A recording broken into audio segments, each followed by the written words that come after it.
Surah At-Taubah 79-84 dua kali dilarang Assalamualaikum sholatkan orang warahmatullahi munafik. wabarakatuh.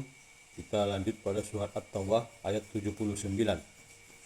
Orang munafik yaitu mereka yang mencela orang-orang beriman yang memberikan sedekah dengan sukarela dan yang mencela orang-orang yang hanya memperoleh untuk disedekahkan sekadar kesanggupannya. Maka orang-orang munafik itu menghina mereka. Allah akan membalas penghinaan mereka dan mereka akan mendapat azab yang pedih. Asbabun Nuzul ayat 79. Ibnu Mas'ud berkata, saat turun surat At-Taubah ayat 103 tentang ayat kewajiban zakat, aku tetap membayar zakat meski aku seorang buruh tukang pikul. Lalu jika ada seseorang yang bersedekah dalam jumlah banyak, kaum munafik berkata, ia melakukannya karena pamer ataupun ria. Namun jika ada seseorang yang bersedekah hanya satu syak makanan, mereka berkata, Allah lah yang maha kaya, tidak membutuhkan sedekah yang sedikit ini. Maka turunlah ayat ini. Hadis riwayat Bukhari dan Muslim. 80. Sama saja engkau Muhammad memohonkan ampunan bagi mereka atau tidak memohonkan ampunan bagi mereka. Walaupun engkau memohonkan ampunan bagi mereka 70 kali, Allah tidak akan memberi ampunan kepada mereka. Yang demikian itu karena mereka ingkar ataupun kafir kepada Allah dan Rasulnya. Dan Allah tidak memberi petunjuk kepada orang-orang yang fasik. Asbabun Nuzul ayat 80. Urwah bin Zubair, Muzahid dan Qatadah mengatakan bahwa saat Abdullah bin Ubay, tokoh munafik, sekarat, anak lelakinya datang menghadap Rasulullah dan berkata, wahai Rasulullah, ayahku sedang sekarat. Aku sangat senang jika Anda datang dan mensalatinya. Rasulullah pun datang. Beliau merelakan baju beliau untuk membungkus mayatnya. Namun saat beliau hendak mensalati jenazah, Umar bin Khattab berkata, wahai Rasulullah, ia seorang munafik. Lalu turunlah ayat ini, hadis riwayat Ibnu Zahir. Ayat 80 ini sangat spesifik ketika Rasulullah hendak mensolatkan orang munafik. Umar bin Khattab menegur Rasulullah tentang seorang munafik ini. Lalu turunlah ayat 80 ini yang menyatakan bahwa percuma ataupun sama saja bagi Muhammad memohon ampunan bagi mereka atau tidak memohon ampunan bagi mereka.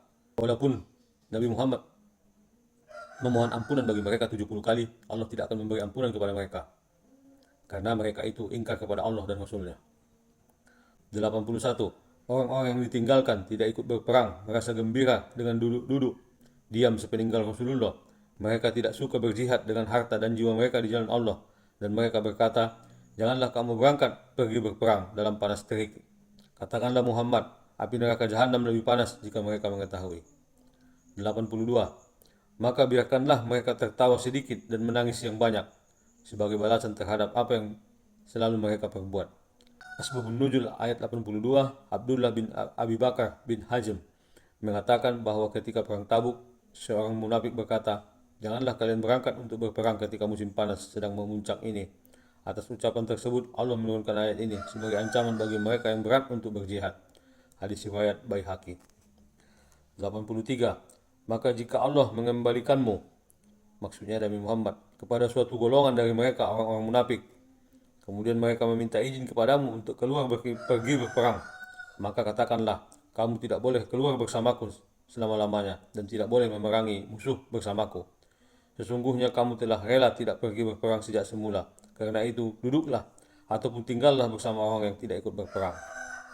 84. Dan janganlah engkau Muhammad melaksanakan sholat untuk seorang yang mati di antara mereka, orang-orang munafik, selama-lamanya. Dan janganlah engkau berdiri mendoakan di atas kuburnya. Sesungguhnya mereka ingkar kepada Allah dan Rasulnya, dan mereka mati dalam keadaan fasik. Asbabun Nuzul ayat 84. Ibnu Umar mengatakan bahwa Abdullah bin Umay meninggal. Seorang putranya datang kepada Rasulullah dan meminta agar Rasul memberikan baju beliau untuk mengkafani mayat ayahnya. Rasul pun memberikan bajunya. Lalu putra Ibnu Ubay meminta beliau agar mensalati ayahnya.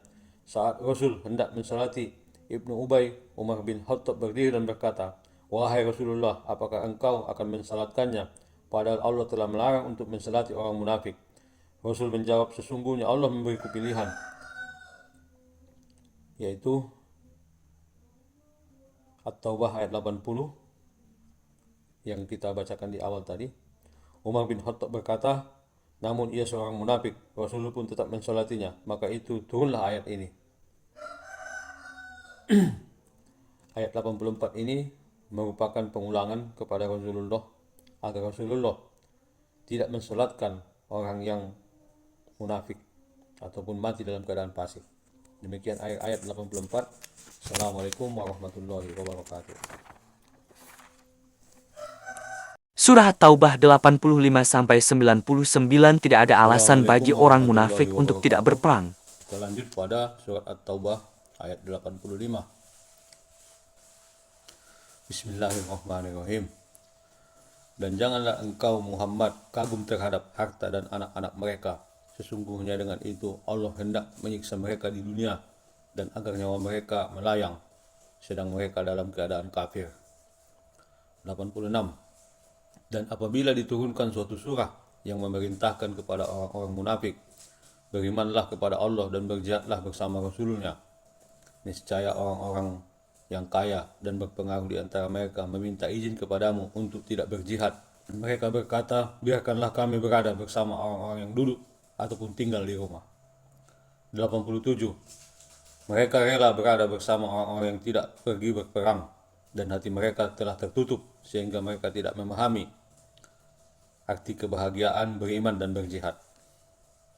88. Tetapi Rasul dan orang-orang yang beriman bersama dia, mereka berjihad dengan harta dan jiwa. Mereka itu memperoleh kebaikan. Mereka itulah orang-orang yang beruntung. 89. Allah telah menyediakan bagi mereka surga yang mengalir di bawahnya sungai-sungai, yang mereka kekal di dalamnya. Itulah kemenangan yang agung. 90.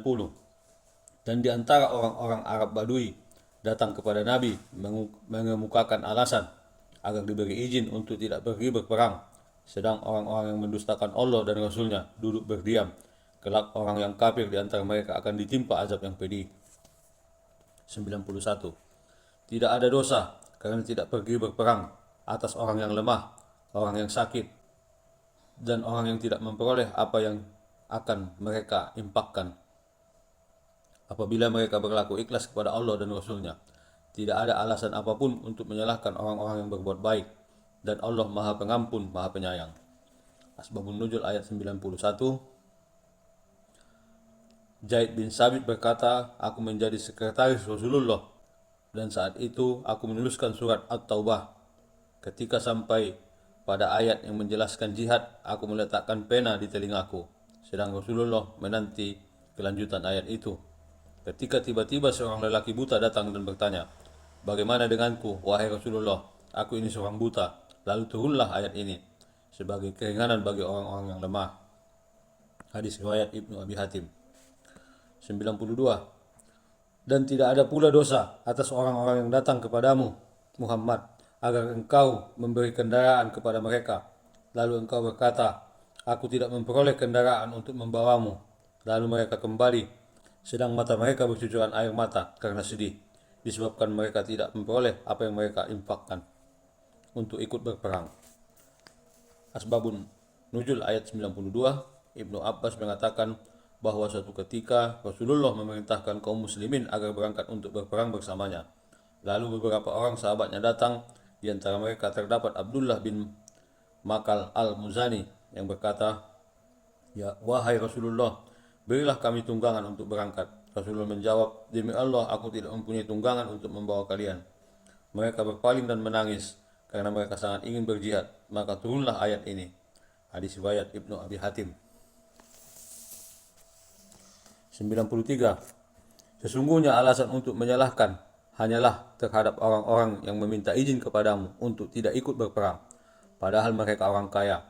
Mereka rela berada bersama orang-orang yang tidak ikut berperang, dan Allah telah mengunci hati mereka sehingga mereka tidak mengetahui akibat perbuatan mereka.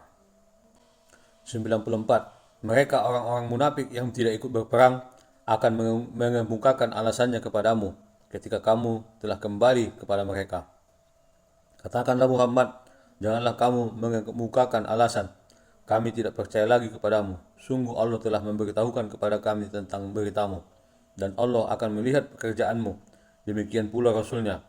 Kemudian kamu dikembalikan kepada Allah yang Maha mengetahui segala yang gaib dan nyata. Lalu dia memberitakan kepadamu apa yang telah kamu kerjakan. 95. Mereka akan bersumpah kepadamu dengan nama Allah ketika kamu kembali kepada mereka agar kamu berpaling dari mereka. Maka berpalinglah dari mereka, karena sesungguhnya mereka itu berjiwa kotor dan tempat mereka neraka jahanam sebagai balasan atas apa yang telah mereka kerjakan. 96. Mereka akan bersumpah kepadamu agar kamu bersedia menerima mereka. Tetapi sekalipun kamu menerima mereka, Allah tidak ridho kepada orang-orang yang fasik. 97.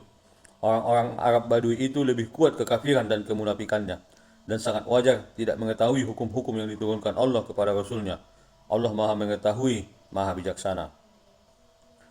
98. Dan di antara orang-orang Arab Badui itu ada yang memandang apa yang diinfakkan di jalan Allah sebagai suatu kerugian. Dia menanti-nanti mara bahaya menimpamu. Mereka lah yang akan ditimpa mara bahaya. Allah Maha mendengar, Maha mengetahui. 99. Dan di antara orang-orang Badui itu ada yang beriman kepada Allah dan hari kemudian, dan memandang apa yang diinfakkan di jalan Allah sebagai jalan mendekatkan diri kepada Allah dan sebagai jalan untuk memperoleh doa Rasul. Ketahuilah, sesungguhnya infak itu suatu jalan bagi mereka untuk mendekatkan diri kepada Allah. Kelak Allah akan memasukkan mereka ke dalam rahmat surganya. Sesungguhnya Allah Maha Pengampun, Maha Penyayang. Asbabun Nuzul ayat 99. Mujahid mengatakan bahwa sesungguhnya ayat ini diturunkan sehubungan dengan peristiwa Bani Muqarrin. Dan surat At-Taubah ayat 92 juga diturunkan kepada mereka.